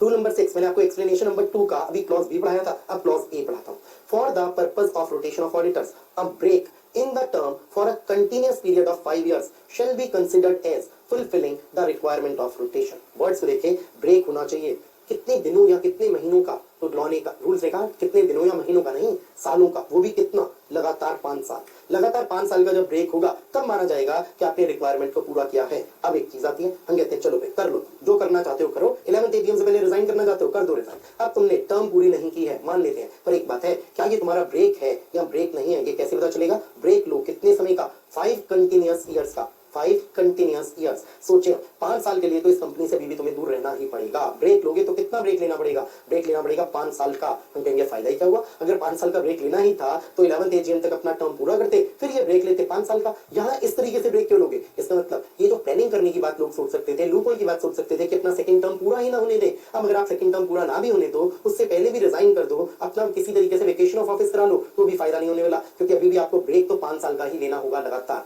चलिए देखिए कितना बढ़िया बनाया है। अब मैं बोलूंगा लॉग इतना बढ़िया बनाया है, क्योंकि जब मैं लॉ बोल रहा हूँ तो इसमें सेक्शन भी कवर हो रहे हैं, साथ ही साथ रूल्स भी कवर हो रहे हैं। तो रूल नंबर 6 यहाँ पे हमने यूज कर लिया, सेक्शन 139 को यूज किया, तो बहुत अच्छे तरीके से की गई है ड्राफ्टिंग। और तो देखिए कमियां तो यहाँ भी है ड्राफ्टिंग की। कोई ऐसा एग्जाम्पल बन सकता है जिसमें मैं कहूँ अभी भी लॉ की लैंग्वेज छोटी पड़ जाएगी, कवर नहीं कर पाएगी, लूप होल दिखेगा। सो पर हमारा ये काम नहीं होना चाहिए, हम ये लूप होल्स को निकालें, हमें वो चीजों को देखना चाहिए जो लॉ ने लिखी हुई है।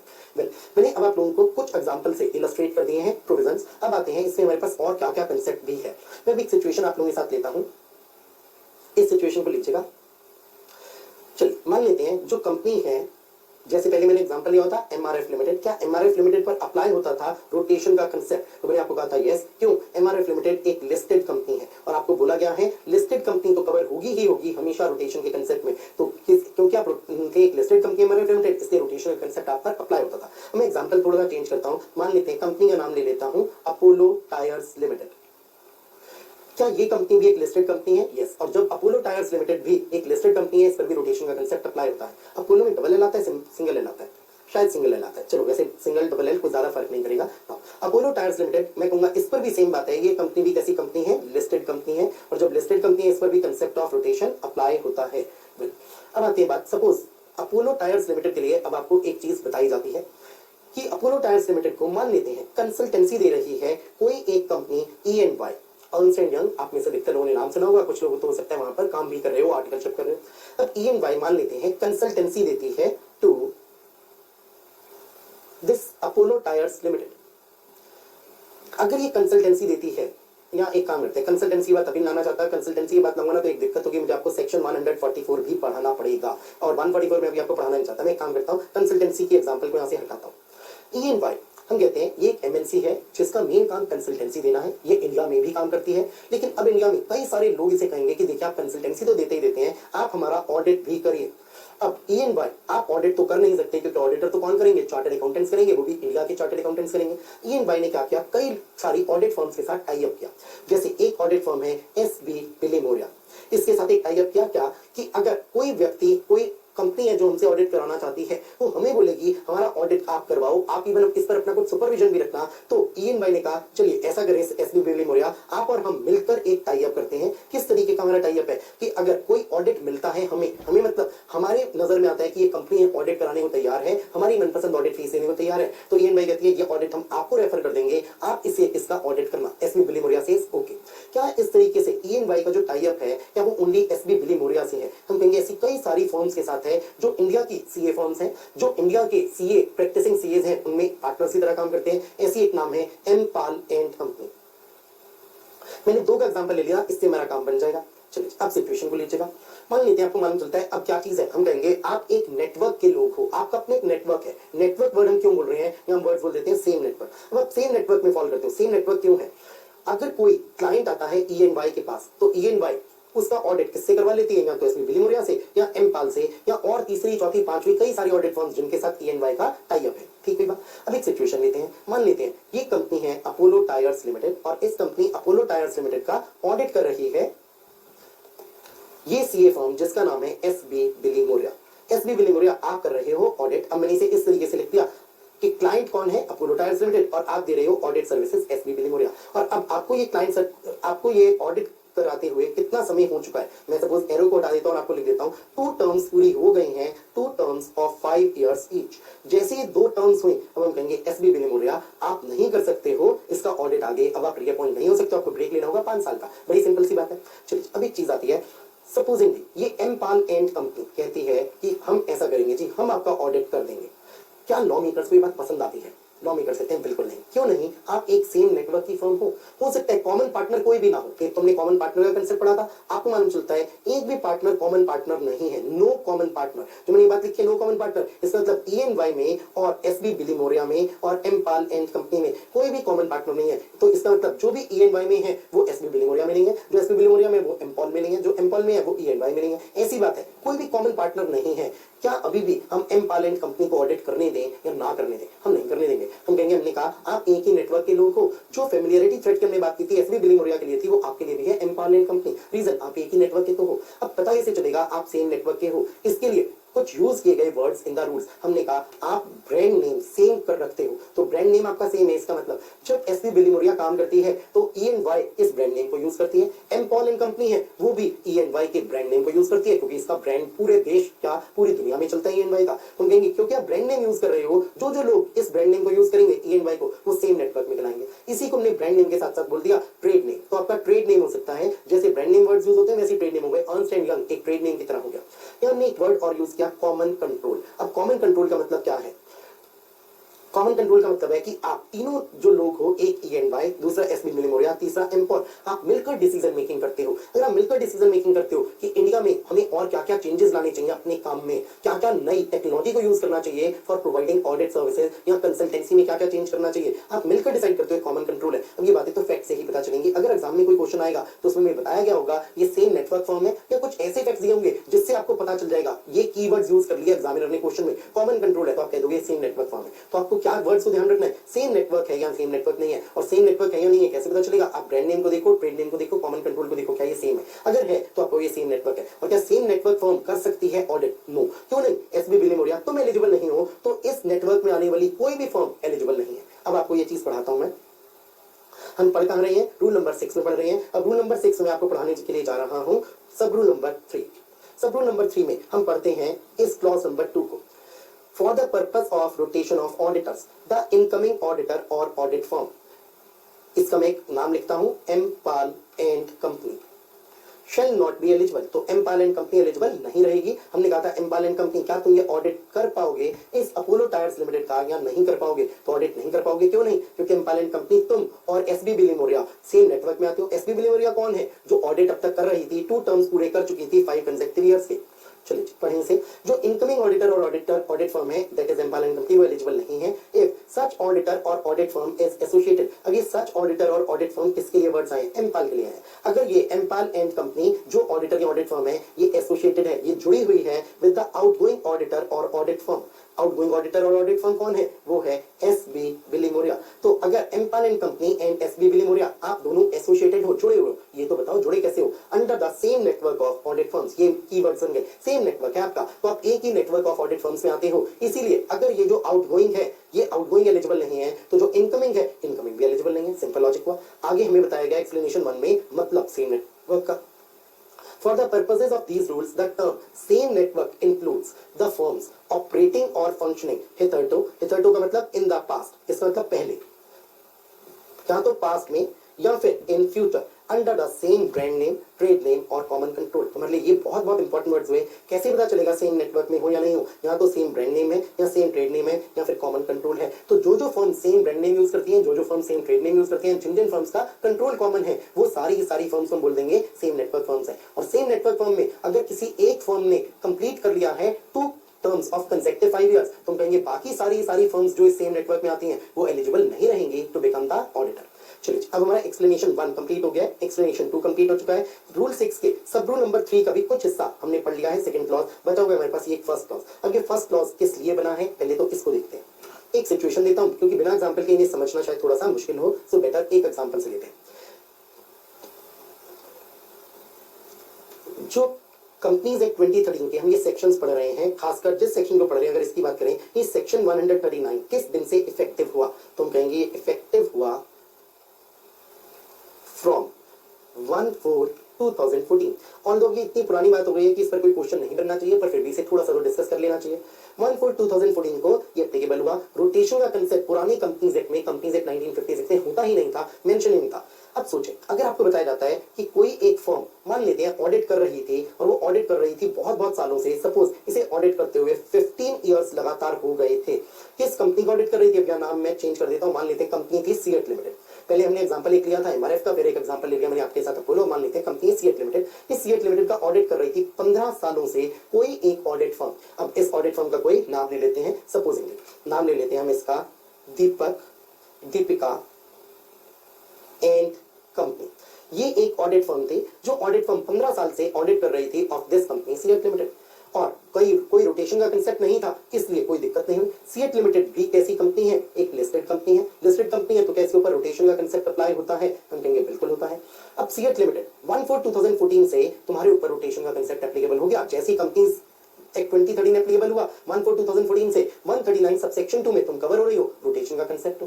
पहला सवाल तो ये आता है कि क्या इस 15 साल के पीरियड को जो कंपनीज एक्ट 2013 के तहत नहीं है, पुरानी कंपनीज एक्ट के तहत है, क्या हम इसे इग्नोर करें या हम इसे इग्नोर ना करें, हम इसे अभी भी ध्यान रखें और हम कहें देखो पहले ही तुम इतना ज्यादा काम कर चुके हो, 10 साल से भी ऊपर लॉ तो कर, जो हमारा कंपनी एक्ट 2013 है 139 सबसेक्शन 2 कितने साल परमिट करता है, 2 टर्म्स परमिट करता है 5 कंसेक्टिव ईयर्स की, तो टोटल 10 साल होते हैं। तुम तो 15 साल पहले ही काम कर चुके हो, क्या इस 15 साल काम करने के बाद भी अभी आप आगे कंटिन्यू कर पाओगे, ये एक सवाल है। तो यहाँ मैं नाम लिख देता हूं, क्या यही same audit firm Deepak Deepika and company आगे काम कर पाए या आगे काम ना कर पाए, ये हमारे पास क्वेश्चन है। लॉ मेकर्स ने इसका जवाब दिया, कहा कि पहली बात तो जो पुराना इतना समय काम किया है 15 साल, हम इसे भूलेंगे नहीं, हम इसे ध्यान में रखेंगे, हम इसे कंसिडर करेंगे, हम इसे इग्नोर नहीं करेंगे। ये जैसी इतनी बात बोलता हूँ शायद दिमाग में कंक्लूजन आ जाएगा। अगर हम कंसिडर करेंगे, इसका मतलब आप तो 10 साल से ज्यादा पहले काम कर चुके हो, क्या दीपक दीपिका एंड कंपनी 1/4/2014 के बाद आप आगे काम कर पाओ, शायद दिमाग कहेगा नहीं, अब आप आगे ऑडिट ना कर पाओ। लॉ मेकर्स ने लेकिन ऐसा नहीं लिखा, उन्होंने कहा आगे भी काम कर पाओ, ऑडिट करो। पर अब एक बात है, हम आपको समय देंगे लगभग 3 साल। अब यहाँ पे एक बात पे गौर करिएगा, मैं आपको 3 साल नहीं बोल रहा, मैं आपको कह रहा हूँ लगभग 3 साल। अभी इसे ऐसे ही बोलते हैं, 3 साल का समय देंगे। इसका मतलब हमने आपको एक रिलीफ दे दिया। अब इस कंसेप्ट को लीजिएगा, मैं कंसेप्ट ही बनाऊंगा इस शब्द रिलीफ से। ऑल द वर्ड रिलीफ आपको कभी एग्जाम में यूज नहीं करना, कहीं नहीं लिखा हुआ, लेकिन मैं वर्ड यूज कर रहा हूँ जिससे आप लोगों को कभी कोई कंफ्यूजन ना हो। लगभग 3 साल के लिए हम आपको परमिट कर देंगे, दीपक दीपिका एंड कंपनी अभी भी आप आगे ऑडिट करते रहो इस कंपनी सीएट लिमिटेड का। कब? 1/4/2014 के बाद भी करते रहो। तो लेकिन ऐसा नहीं होगा कि आपको जी हमें तो 2 कंसेक्टिव टर्म्स मिल जाए 5 इयर्स ईच। 2 कंसेक्टिव टर्म्स नहीं देंगे। 2 कंसेक्टिव टर्म्स अगर दे दी तो 10 साल तो ये दे दिए, पहले आप इतना सारा काम कर चुके हो, आपको 3 साल लगभग दे देंगे। पहला कंसेप्ट तो हमारे पास ये आया। अब ये 3 साल लगभग कैसे दिए जाएंगे, उस चीज को हमने देखना है। तो उसका तरीका ये होगा, हम कहेंगे एक चीज देखिएगा, जिस दिन ये हुआ है कंपनीज एक्ट 2013 एप्लीकेबल, आप इससे 3 साल गिन लो। सबसे पहला काम तो ये करो, आप इससे 3 साल गिनो। अब मैं आपको तरीका बता रहा हूँ कैसे किया जाएगा। 3 साल गिने, 3 साल गिनकर एक डेट आ जाएगी, उस डेट को यहाँ पे लिख लीजिए। मैं अभी आपको लॉ में क्या बात लिखी गई है उसे पढ़ाऊंगा, पर पढ़ाने से पहले बोलता हूँ, आप 3 साल को गिन लीजिए। 31/3/2014 से 15 एक साल हो गया, 15 से 16 दूसरा हो गया, 16 से 17 तीसरा हो गया, तो डेट आ जाएगी हमारे पास 31/3/2017।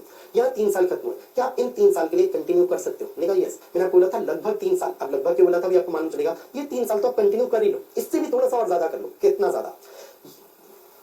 तो कितना ज्यादा हम इसको देखने जा रहे हैं। हम कहेंगे ये जो फाइनेंशियल ईयर खत्म हुआ, इस डेट को कौन सा फाइनेंशियल ईयर खत्म होगा इसे चेक करो। आप फाइनेंशियल ईयर चेक करोगे तो आपको मिलेगा 1/4/2016 से खत्म होगा कब? 31/3/2017 को। इस फाइनेंशियल ईयर की एजीएम की डेट को लिख लीजिए। इसकी एजीएम किस डेट तक होगी? तो एजीएम की डेट की कैलकुलेशन तुम करते हैं तो उसमें 3 टाइम लिमिट्स होती हैं, पर जो सबसे ज्यादा यूज करते हैं वो करते हैं 6 months from the end of financial year. तो 31/3/2017 में आप 6 मंथ्स ऐड करिए, आपका डेट आ जाएगी 30/9/2017। ये हो गई आपकी एजीएम की लास्ट डेट। बस इसी लास्ट डेट को पकड़ लीजिए। तो ये 3 साल खत्म होने के बाद में जो आगे ये पीरियड आ रहा है 6 मंथ्स का, और अब ये डेट आ रही है 30/9/2017।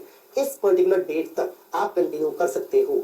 टिक लगा रहा हूं मैं, कंटिन्यू कर सकते हो। किसके कंटिन्यूएशन के लिए हमने हाँ बोली है? हम कहेंगे इस फर्म के कंटिन्यूएशन के लिए हाँ बोली है। फर्म का नाम क्या है? दीपक दीपिका एंड कंपनी। तो हम कहेंगे दीपक दीपिका एंड कंपनी क्या आप काम कर सकते हो as auditor of this company CEAT limited? हमारा आंसर होगा यस, आप काम कर सकते हो। कब तक काम कर सकते हो? आप काम कर सकते हो कंपनीज एक्ट 2013 के कमेंट्स होने से लेकर अगले 3 साल तक। इस पीरियड में भी टिक कर दिया।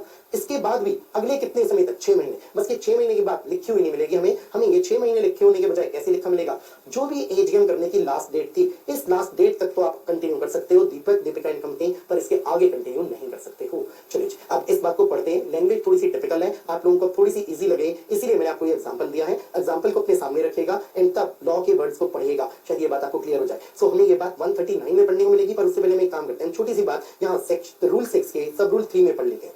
For the purpose of rotation of auditors, in case of an auditor, whether an individual or audit firm, the period for which the individual or the firm has held office as auditor prior to the commencement of the act shall be taken into account। ये words हमारे काम के हैं, हम भूलेंगे नहीं। मैंने आप लोगों को बोला था जो 15 साल तक आपने ऑफिस ऑलरेडी होल्ड किया होता दीपक दीपिका एंड कंपनी, क्या इस 15 साल के पीरियड को हम इग्नोर करेंगे या कंसिडर करेंगे? हम कंसिडर करेंगे। इसी कंसिडर करने को बोला गया है टेकन इनटू अकाउंट, हम ध्यान में रखेंगे। For calculating the period of 5 consecutive years और 10 consecutive years as a case में भी। पर यहाँ इतनी बात पढ़ के क्लियर नहीं हो रही। ये रूल 6 का सब रूल नंबर 3 बहुत ज्यादा बात नहीं बता रहा, पर ये हमें एक काम की बात बता रहा है। हम ध्यान में रखेंगे वो पीरियड भी जो पीरियड के लिए आपने अपना ऑफिस होल्ड किया था। कौन सा पीरियड? वो पीरियड था prior to the commencement of the act 1/4/2014 से पहले वाला period.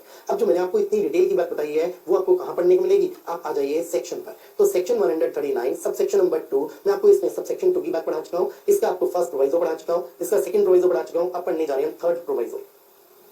Provided also that every company existing on or before the commencement of this act, मेरे एग्जांपल में 1 by 1 वर्ड्स को फिट करिएगा। क्या सीएट लिमिटेड आप एग्जिस्ट करते थे जिस पर्टिकुलर दिन ये एक्ट कमेंस हुआ 1/4/2014? तो आंसर इज यस, आप एग्जिस्ट करते थे। तो मेरे एग्जांपल में every company CEAT limited cover हो रही है। तो सीएट लिमिटेड आप इन शब्दों में कवर हो गए, आप वो ऐसी कंपनी जो एग्जिस्ट करते थे ऑन और before the commencement of this act which is required to comply with the provisions of this subsection। this subsection का मतलब कौन सा? Section 139 subsection 2। क्या आपको कंप्लाई करना जरूरी होता है? हम कहेंगे बिल्कुल होता है। कैसे मालूम चल रही है ये बात? हमें मालूम चल रही है रिक्वायर्ड टू कंप्लाई क्यों हो? क्योंकि आप कैसी कंपनी हो सीएट लिमिटेड? आप हो लिस्टेड कंपनी। और क्या लिस्टेड कंपनीज कवर होती हैं? तो बिल्कुल होती हैं। लिस्टेड कंपनी की बात तो 139(2) में ही लिखी हुई थी कि लिस्टेड कंपनी या कोई और क्लास ऑफ कंपनीज जो प्रिस्क्राइब है। ये देखिए लिस्टेड कंपनी को हमने नंबर 1 दिया था, वो तो यहीं पे थी, और क्लास ऑफ कंपनीज प्रिस्क्राइब लिखा होता। तो आप लिस्टेड कंपनी हो सीएट लिमिटेड, आप इसीलिए आपके लिए रिक्वायरमेंट है आप कंप्लाई करो with the provisions of section 139 subsection number 2। अब क्या बोला गया है आपके लिए? सीएट लिमिटेड ये पढ़ते हैं शैल कंप्लाई, आप कंप्लाई करोगे with the requirements of this subsection. इसका मतलब रोटेशन का कांसेप्ट आपको लाना पड़ेगा। किसके लिए लाना पड़ेगा? अपने ऑडिटर के लिए लाना पड़ेगा। कौन से ऑडिटर के लिए लाना पड़ेगा? जो ऑलरेडी 1/4/2014 को आपके यहाँ ऑडिट का काम कर रहा है। ऑडिटर पहले से बना हुआ है, वो कौन है? दीपक दीपिका एंड कंपनी। तो कंप्लायंस करना CEAT limited with in a period, उतने पीरियड में which shall not be later than, अब वर्ड्स पे गौर करिएगा, नहीं होना चाहिए इससे आगे का पीरियड। इसका मतलब जो आगे में लिखा मिल रहा है उस दिन तक कंप्लायंस कर लीजिएगा, उससे आगे की डेट आपको नहीं मिलेगी। ये लास्ट डेट होगी जो हम पढ़ने जा रहे हैं। कौन सी? The date of the first AGM of the company, पहली एजीएम। अब पहली एजीएम का मतलब क्या है?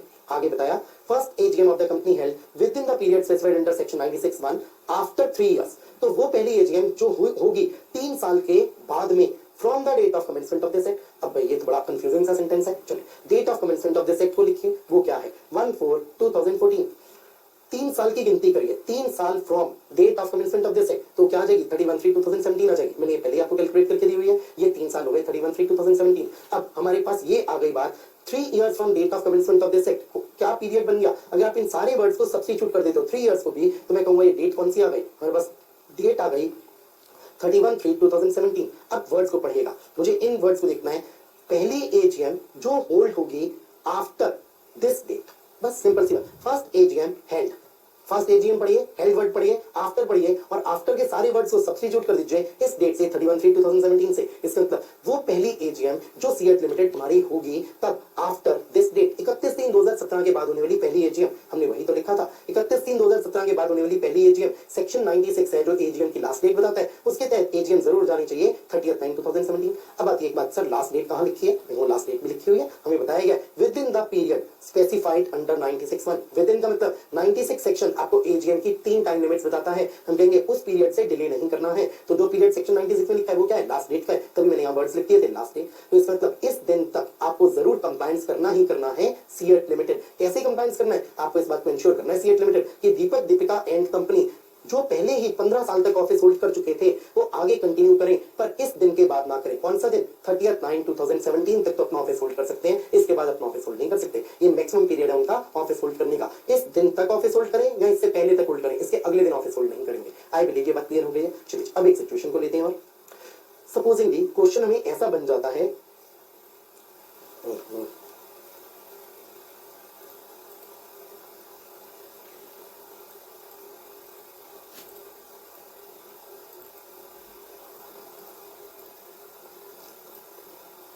सपोजिंगली क्वेश्चन को इस तरीके से रखते हैं। मान लेते हैं आपको एक बात बताई जाती है, जो एग्जांपल था सब कुछ सेम रखिए, दीपक दीपिका एंड कंपनी थी, बस मैंने उसमें बोला था उन्होंने 15 साल तक अपना ऑफिस होल्ड किया था।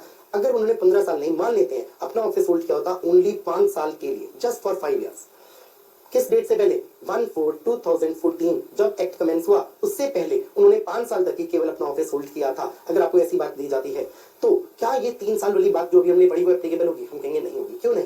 अभी एक बात को सोचेगा, 5 साल आपने अपने पूरे किए थे ओनली, अगर हम 139(2) को पढ़ें तो 139(2) के हिसाब से आपको 2 टर्म्स मिलती हैं 5 इयर्स ईच की, तो 2 मल्टीप्लाइड बाय 5 10 इयर्स आपको मिलते हैं। एक सिंपल सा कंसेप्ट रखें, आपने पिछले 5 साल ही तो पूरे किए थे, तो अभी भी क्या 5 साल तक अपना ऑफिस होल्ड कर पाओगे? हम कहेंगे यस, 5 साल अभी भी आप ऑफिस होल्ड कर पाओगे। अब आपके ऊपर ये थर्ड प्रोविजो एप्लीकेबल नहीं होगा। जो भी मैंने पढ़ाया था ये थर्ड प्रोविजो था कि आप देखो 3 साल के बाद होने वाली पहली एजीएम, 3 साल के बाद होने वाली पहली एजीएम की बात अब हम चेक नहीं करेंगे क्योंकि आपका तो 5 इयर्स का टाइम बचा हुआ था। मान लेते हैं आपने ओनली 2 साल तक ऑफिस होल्ड किया था before commencement of companies act 2013। अब आपका कितना समय बचा हुआ था? 8 साल का। अगर 8 साल बचा हुआ था तो क्या हम ये थर्ड प्रोविजो का 3 साल वाली बात को यूज करेंगे? क्या भी यूज नहीं करेंगे, इससे आपको हम बेनिफिट दे रहे हैं। अब अगली सिचुएशन मान लेते हैं आपने 9 इयर्स पूरे कर लिए थे before commencement of companies act 2013। अब आपका केवल 1 साल बचता था। क्या आपको 1 साल मिलेगा या 3 साल का समय मिलेगा? ये जो थर्ड प्रोविजो में कहा गया क्योंकि ये 3 साल का समय मिलेगा। इसका मतलब 3 साल तो आपको पक्का मिलेंगे ही मिलेंगे, 3 साल से कम समय नहीं मिलेगा। अब ये बात मैंने आपको क्यों बताई है, हमें अब रूल 6 में कुछ पढ़ना है।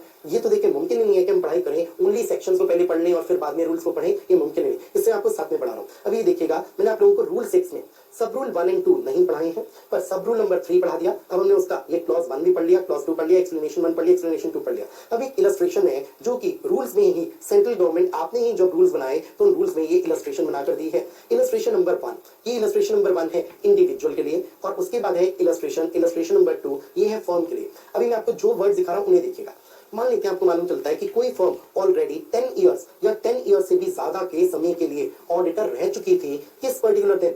1/4/2014। बार बार मैं आपको कहता हूं कमेंसमेंट ऑफ कंपनीज एक्ट 2013 को दिखेगा 1/4/2014 से ये सेक्शन 139 एप्लीकेबल हुआ था। तुमने इस दिन से पहले देखा आप कितने समय तक ऑफिस होल्ड कर चुके थे? 10 साल। ये वाला एग्जांपल ऐसे रख लीजिए 10 साल तक। अगर आप 10 साल ऑफिस होल्ड कर चुके थे 139(2) भी आपको ओनली 2 टर्म्स देता है, 5 साल की 5 इयर्स ईच की, 10 साल देता है। 10 साल आप पूरे कर चुके थे, क्या अब आपको 3 साल का समय मिलेगा या 0 मिलेगा? मैं कहूंगा व्हिचएवर इज हायर का कांसेप्ट बना लो। अगर 139(2) के 10 साल देखें तो वो तो 10 साल आप पहले ही पूरे कर चुके हो, पर हम आपको 3 साल का समय दे देंगे। अब आप 1/4/2014 के बाद कितने समय तक अभी भी ऑफिस होल्ड कर सकते हो? 3 साल तक आप ऑफिस होल्ड कर सकते हो। और 3 साल का मतलब क्या होता है? 3 साल के बाद होने वाली पहली एजीएम तक आप अपना ऑफिस होल्ड कर सकते हो। अब अगली सिचुएशन लेते हैं, मान लो आपने 10 साल नहीं 9 साल पूरे किए थे।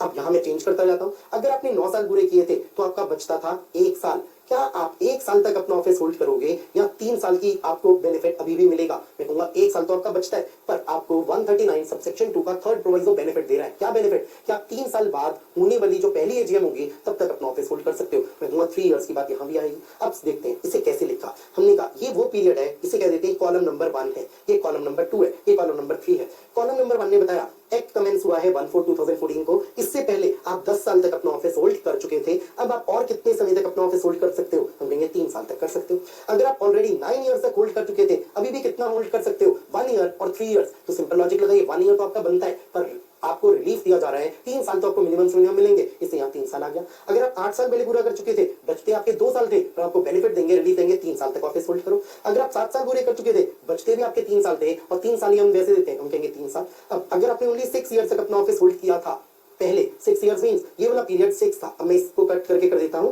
ये पीरियड 6 इयर्स था, आपके बचते हैं 4 साल। क्या हम कहें आपको 3 साल दे देंगे? 3 साल क्यों दे दोगे? हमारे तो बनते ही 4 साल है। इसलिए रूल्स नहीं है, जब इलस्ट्रेशन बनाई तो उसमें लिख दिया आपको कितना समय मिल जाएगा? 4 इयर्स का समय मिल जाएगा। अब तो मैं कहूंगा सिंपल मैथमेटिक्स हो जाएगा। 5 साल पूरे किए थे तो बचे हुए 5 साल है, वो ले लीजिए। 4 साल पहले किए थे तो 6 साल बचते हैं, इन्हें कंटिन्यू करिए। 3 साल पहले किए थे तो 7 साल हो गए, 2 साल पहले थे तो 8 साल हो गए, 1 साल पे तो 9 साल हो गए। यहाँ हमने टोटल कर दिया। टोटल में तो simply 3rd class 4th class 2nd class में पढ़ने वाला बच्चा भी बता देगा। 10 + 3 13 इयर्स हो जाएंगे, 9 + 3 12 हो जाएंगे, 8 + 3 11 हो जाएंगे। इसके तब ये पूरी इलस्ट्रेशन जो आपको बनाकर दी गई है रूल्स में, आप इसे खुद बना सकते हैं, समझ सकते हैं। अब जो यहाँ पे ये 2 नोट्स दिए गए हैं, इनकी कोई बहुत खास इंपॉर्टेंस नहीं दिखती। अगर आप लॉजिक समझ गए हैं तो आप अपने आपके नोट 1 नोट 2 भी समझ सकते हैं। फिर भी इस पे 1 मिनट लगा लेते हैं।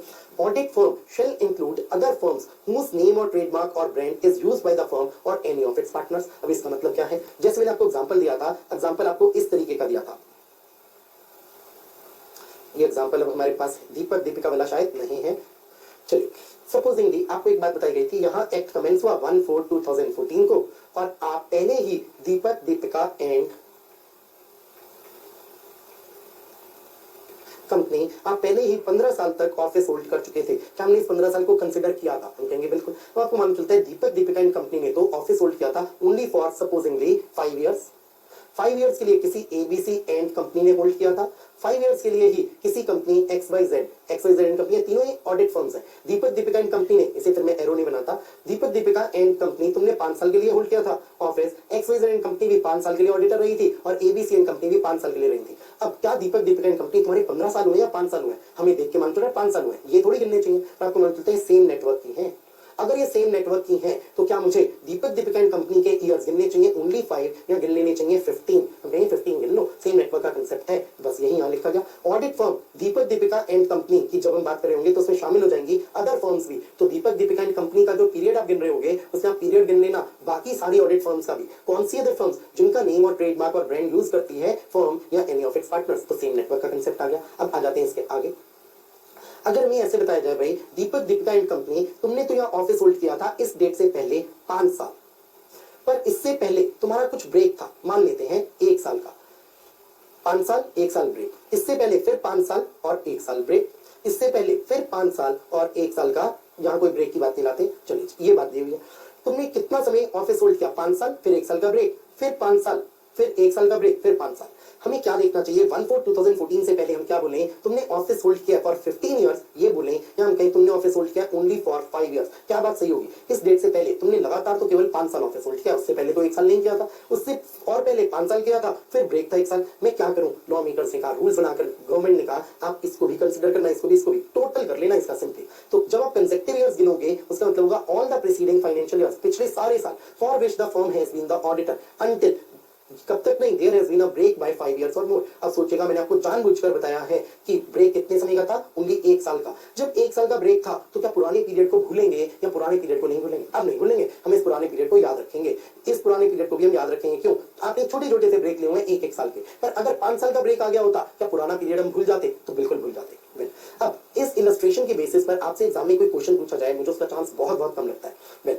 इलस्ट्रेशन 1 बिल्कुल इजीली आप कर लेते हो अगर इलस्ट्रेशन 2 समझ ली, बस दोनों में फर्क है। इलस्ट्रेशन 2 किसके लिए है? इलस्ट्रेशन 2 है ऑडिट फर्म के लिए, और जब ऑडिट फर्म के लिए है तो 2 टर्म्स होती हैं 5 कंसेक्टिव ईयर्स की, तो टोटल पीरियड हो जाता है 10 साल। जबकि अब हम इलस्ट्रेशन 1 देखेंगे इंडिविजुअल के लिए, और इंडिविजुअल के लिए 2 टर्म्स नहीं होती, ओनली 1 टर्म होती है 5 इयर्स की। इसलिए हम कहेंगे इंडिविजुअल तुम्हारे लिए, तो हम इस तरीके से टेबल बनाएंगे। अगर इंडिविजुअल 1/4/2014 जब ये एक्ट कमेंस हुआ है उस दिन से पहले तुम सपोज ऑलरेडी इंडिविजुअल ऑडिटर थे और 5 साल या 5 साल से ज्यादा पहले ऑफिस होल्ड कर चुके थे, अब तुम्हें पीरियड तो मिलना चाहिए 0, पर कोई नहीं, हम रिलीफ देते हैं। रिलीफ क्या देंगे? तुम 3 साल तक तो अभी भी ऑफिस होल्ड कर सकते हो। और 3 साल गिनने का तरीका क्या मैं आपको बता चुका हूँ। 3 साल हम कैसे गिनते हैं? 1/4/2014 से 3 साल गिनिए, डेट आती है 31/3/2017। उस 31/3/2017 के बाद हम देखते हैं एजीएम करने की लास्ट डेट क्या है? 30/9/2017 है। इस तरीके से देखते हैं। हम कहेंगे अगर 5 साल या 5 साल से ज्यादा तुम इंडिविजुअल ऑलरेडी अपना ऑफिस होल्ड कर चुके थे बिफोर 1/4/2014 तो तुम्हें 3 साल और मिल जाएंगे। अगर तुम 4 साल होल्ड कर चुके थे और अब बचा 1 साल था, कोई नहीं, तुम्हें रिलीफ देंगे, 3 साल अभी भी मिल जाएंगे।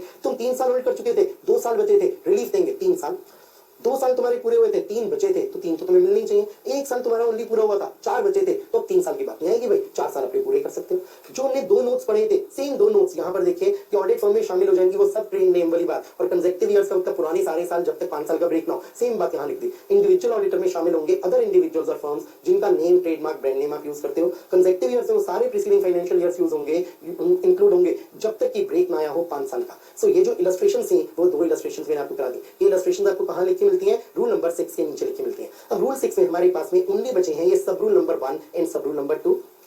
इनको अभी पेंडिंग ही रखते हैं, और ये बड़े सिंपल से रूल्स हैं। 139 सबसेक्शन 2 में देखें, मैंने आपको पढ़ा दिया है 139(2), इसका फर्स्ट प्रोवाइजो हमने पढ़ लिया है, सेकंड प्रोवाइजो पढ़ लिया, थर्ड प्रोवाइजो पढ़ लिया, फोर्थ प्रोवाइजो बचा होगा।